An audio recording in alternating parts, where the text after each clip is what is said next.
Friends, welcome back to my channel home made tasty food. ఈరోజు video వచ్చి టమాటా బజ్జీ అండి. మా వైపు ఇలాగే అంటారు. దీన్ని టమాటా కూర అని కూడా అనొచ్చు. బట్ ఈరోజు ఇందులో వెరైటీ ఏందంటారా, మాకు విరివిగా చాలా టమాటాలు దొరుకుతూ ఉంటాయి మా వైపు. అలాంటప్పుడు దీన్ని ఒక కూరగా చేసి పెట్టుకుంటూ ఉంటే జాబ్ చేసేవారికి, స్కూల్కి వెళ్ళేవారికి, కాలేజెస్ వెళ్ళే వాళ్ళకి ఇది చాలా చాలా ఉపయోగపడుతుందండి.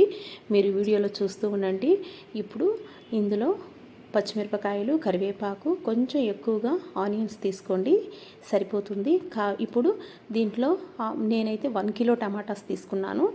ఇప్పుడు ఈ 1 కిలో టమాటాస్ని బాగా శుభ్రం చేసి కట్ చేసి పెట్టుకున్నానండి. ఇంతేనండి, ఇంక ఇంతకు మించి ఇందులో ఏమీ వేయాల్సిన పని లేదు.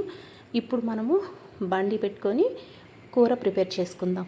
ఇది చాలా చాలా బాగుంటుందండి, టేస్టీగా ఉంటుంది. మనం కర్రీస్లో కూడా యూస్ చేయొచ్చు, టిఫిన్స్లోకి, దోశలోకి, ఆల్మోస్ట్ అన్నిట్లోనూ యూస్ చేయొచ్చండి. అంతేనండి, దీనికి కొంచెం నూనె వేసుకొని ఆవాలు, ఉద్దిపప్పు, కొంచెం జీలకర్ర వేసుకొని ఇలా ఉల్లిపాయలు ఫ్రై చేసుకోవాలండి.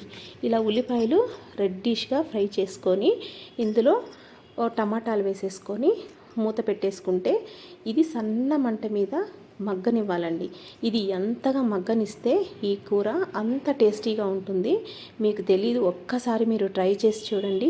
ఇది మనం వాటర్ వేయకుండా మినిమం ఒక 1 వీక్ వరకు ఫ్రిడ్జ్లో ఉంటుందండి. ఇది చాలా చాలా టేస్టీగా ఉంటుంది. ఇందులో కొంచెం ఉప్పు వేసుకొని మనం మూత పెట్టి మగ్గనిచ్చేయాలండి. అంతేనండి. కాకపోతే మర్చిపోయాను, ఇందులో కొంచెం వెల్లుల్లి బాగా దంచి వేసేసుకోవాలి. అంతేనండి, సన్న మంట మీద ఫ్రై చేసేసుకుంటే సూపర్గా ఉంటుంది. దీనిలో మనం కర్రీస్లో కూడా ప్రిపేర్ చేసుకునే దానికి ఉపయోగపడుతుంది. అలాగే టిఫిన్స్లోకి, ఆల్మోస్ట్ క్యారీ బాక్స్లోకి చాలా చాలా టేస్టీగా ఉంటుంది. ఇది నిల్వ ఉండే పచ్చడండి. కాకపోతే ఏంటంటే మనం ఫ్రిడ్జ్లో పెట్టుకోవాలి, బయట పెట్టుకుంటే ఉండదు. దీంట్లో వాటర్ అనేది పూర్తిగా ఇంకిపోయేంత వరకు మనం సన్న మంట మీద మగ్గనిచ్చుకోవాలి. కాకపోతే దీంట్లో కొంచెం వెల్లుల్లిపాయ ఎక్కువ వేసుకోవాలి. అది వేసుకొని ఇప్పుడు పసుపు, కారం, ధనియా పొడి వేసుకొని బాగా మగ్గనిచ్చుకోవాలండి. ఇంతేనండి. కాకపోతే మీకు ఒకవేళ కుదిరితే కొంచెం జీలకర్ర, మెంతుల పొడి వేసుకోండి, ఇంకా టేస్ట్ చాలా బాగుంటుంది. ఇప్పుడు కర్రీలో లాస్ట్లో. ప్లీజ్ ఈ వీడియో మీకు నచ్చినట్లయితే like, share and subscribe. Thank you for watching. Next వీడియోలో మళ్ళీ కలుద్దాం. అంతవరకు